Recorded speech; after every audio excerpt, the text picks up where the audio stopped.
பறவைகளுக்கும் கூடு இருக்கிறது போல ஒவ்வொரு மனிதனுக்கும் வீடு இருக்கணும். அதற்காக தான் இந்த ஈக்விட்டாஸ் பஸ் யூஸ் ப்ராஜெக்ட் இயங்கிட்டு இருக்கு. மிஸ்ஸஸ் ராஜகுமாரி சொல்லும்போது, நானும் என் கணவரோ இதே சாலையோரத்தில் ஒரு சாப்பாடு கடை எடுத்துட்டு இருந்தோம். அது ஒரு பெரிய விபத்தை நாங்கள் சந்திக்கும் போது என் கணவர் அந்த சம்பவ இடத்திலேயே இறந்துட்டாரு. அதுக்கப்புறம் நானும் என் பிள்ளையும் இதே பிளாட்ஃபார்ம்ல தங்க வேண்டிய சூழ்நிலை ஏற்பட்டுச்சுன்னு சொன்னாங்க.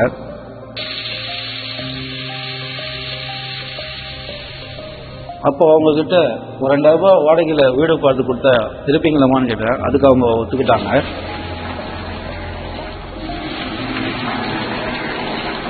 அதே வீட்டில் இருக்கும்போது அவங்க வாழ்வாதாரம் மேம்படுத்துறதுக்காக இன்னொரு உதவியும் கேட்டாங்க.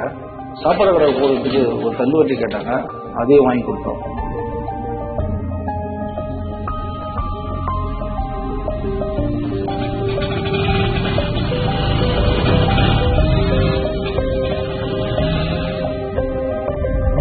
இப்போ பார்த்தீங்கன்னா குறைந்தபட்சம் 800 ரூபாயிலிருந்து 1000 ரூபாய் வரைக்கும் தினசரி வருமானம் அவங்களுக்கு கிடைச்சிட்டு இருக்கு.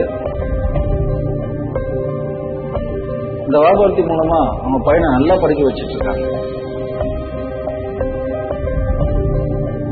கடந்த 14 வருஷமா கிட்டத்தட்ட 5300 ஃபேமிலி ஃபேமிலிஸ், குறிப்பா பெண்களை சார்ந்த குடும்பங்கள் பொருளாதார ரீதியா முன்னேறி இருக்காங்க. என் பேர் கிருஷ்ணமூர்த்தி. நான் ஈக்விட்டாஸ் பேர்ட்ஸ் நெஸ்ட் ப்ராஜெக்ட்ல கடந்த 15 வருஷமா பணியாற்றிட்டு இருக்கேன்.